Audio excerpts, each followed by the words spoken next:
Hey everyone, what's up? On the Weller's channel today, I'll show you how to embed a YouTube video into a PowerPoint presentation. To do this, I'll go to YouTube and pick any video. I'll go to YouTube and go to my channel.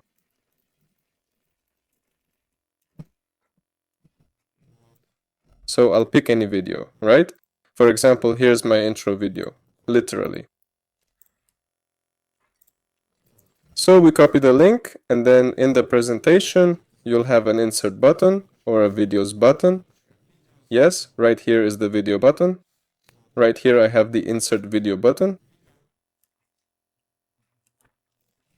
We click here, paste the link, select my video, and click insert.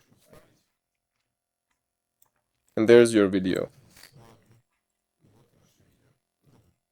And here, accordingly, we can click the button to choose where it starts playing, right? Here's the size and where it will be positioned.